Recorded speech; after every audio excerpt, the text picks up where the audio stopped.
Roll the camera. Okay.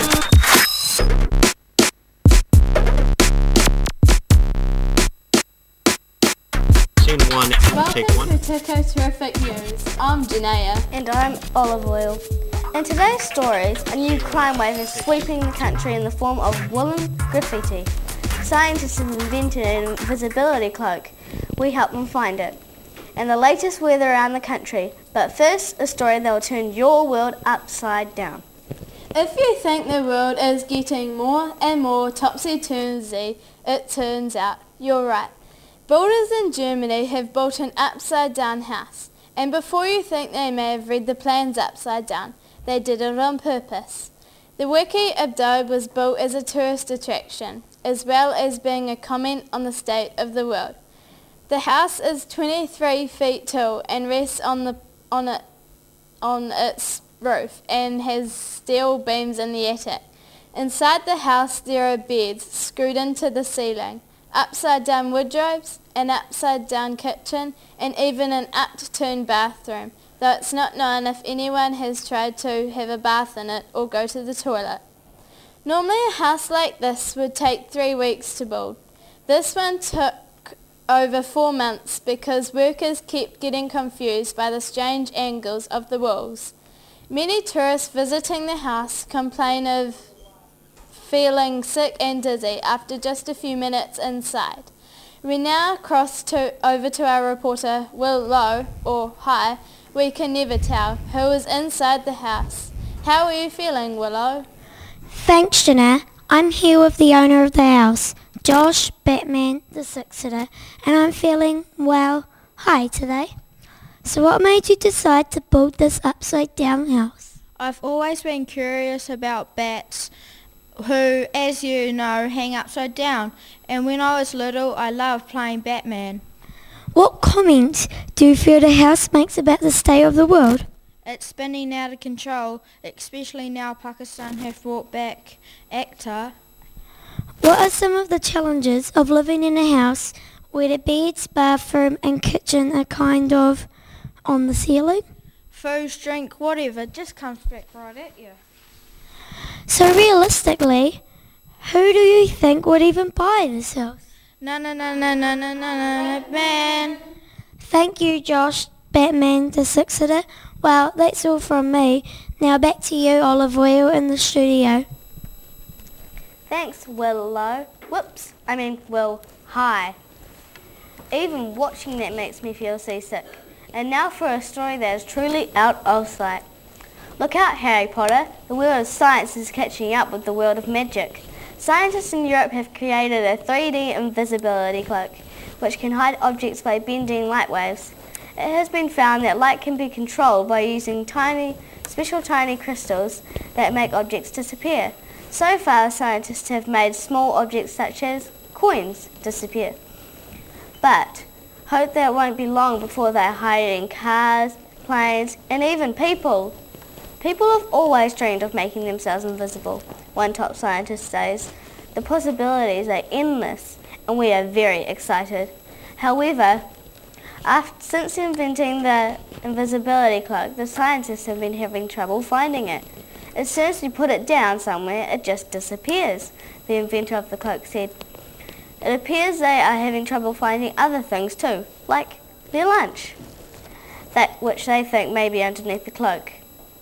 What will this invention actually be used for? Hoping to see through the reasons behind the invisibility cloak, here is our on-the-spot reporter, Josh Freakout, with more on the story. Hello, I'm Josh Freakout, and with me is John Ono, one of the scientists behind the invisibility cloak. Hi John Ono, and thanks for joining us today. What made you want to invent an invisibility cloak? Because as a kid I wasn't very good at hide and go seek, and I never won, and it has affected me ever since. Can you show me how this invisibility cloak works? Yes, I can. Wow. What do you hope the cloak will be used for? Every kid who has trouble playing hide and go seek. So where can you buy one. They're right here. Well, that makes things very clear. Thanks for joining us, and we're out of time. Over to you, Janaea, in the studio. Thanks, Josh Freakout. And now, how's this for an interesting yarn? A new wave of graffiti crime is covering the country thanks to an underground gang known as the Midnight Knitters. These wool-waving criminals are covering tree branches and lampposts with small knitted jerseys and scarves under the cover of darkness. Police say the knitted activities of the gang are illegal because their woolly crimes are being done on public property without permission. The popularity of woolen graffiti is growing, and more public objects are being wrapped up every night. But the problem is growing. Police say and warn that if the Midnight Knitters aren't caught soon, every tree, lamppost and traffic light in the country will be colourfully dressed against the cold. The problem is spinning out of control.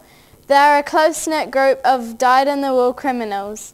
We are stitching together a case, but it's not seamless. There is no real pattern to the crimes, a police spokesman said today. So far, the criminal knitters have escaped arrest and continue to pull the wool over the eyes of both public and the police.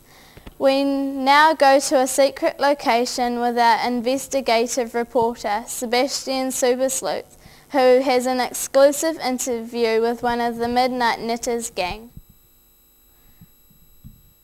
Thanks, Janaea. I'm Sebastian Supersleuth, and joining me in this top secret location is a member of the Midnight Knitters gang. Hello, little Luffy Lou Stitch, and thanks for joining us. What led you into the dark underworld of knitted graffiti? When I was little, and I still am, my mother made me wear her horrible hand-knitted garments, and this is my revenge. Do you see yourself as a criminal? Why or why not? Well, yes, it's kind of stitched into me, if you get my point. Apart from trees, lampposts and traffic lights, what else would you like to graffiti for your woolens? People who have never had to wear knitted clothes, and especially my mother, who is still going, see?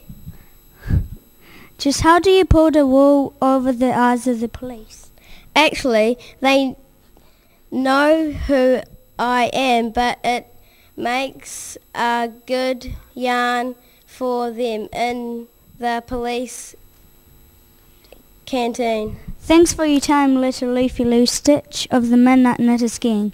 We now go over to Tornado Tamia with the weather update. Thank you, Sebastian Supersleuth, and good evening, New Zealand. Let's have a look at tomorrow's weather. Starting in far north of Kaitaia, look out for some pretty flash flooding and raindrops as big as your head. If you're going outside, wear a hat. Moving down to Auckland, a mix of fair conditions and unfair conditions, but those are the conditions and you'll just have to accept them. There'll be no weather at all for the Bay of Plenty. It's taking a short holiday, but is expected to be back for the weekend.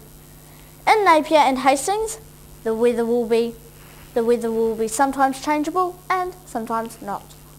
We have really no idea what will happen there. In the Taranaki, a mild depression because room 6 of Tikorangi School is not there. Brings it with a very dull day with no highlights at all. It'll be overcast and gloomy all morning, but things should cheer up by the evening, so don't worry, everything will be fine. Wellington will have another capital day. There will be no wind at all, and the day conditions will be so pleasant they'll actually be extreme. In the top of the South Island, Kaikoura can expect to have a good day, meeting friends for lunch, going for a swim and reading the newspaper, but try and stay indoors as the weather will be just terrible. A real mix for Christchurch, which will have some unreasonable rainfall, some sensible wind moderate thunderstorms, and some very angry snow. And in the lower South Dunedin will be frosty, cold and unfriendly until late morning when the sun will pop over for a visit. Everyone likes the sun. That's all from me. Remember, if it's raining outside, that's the weather for you. Good night, New Zealand. Now it's back to the desk of Janaea and Olive Oil. Thanks, Tornado Tanya. Well, that's all we have time for. We've hoped you enjoyed this evening's broadcast. Thank you all for watching, and we'll see you again next time. Until then, I'm still Olive Oil. And I'm Janaea for Tiko-Terrific News. Goodbye, e nohora. Ladies and gentlemen. Roll the camera. Okay.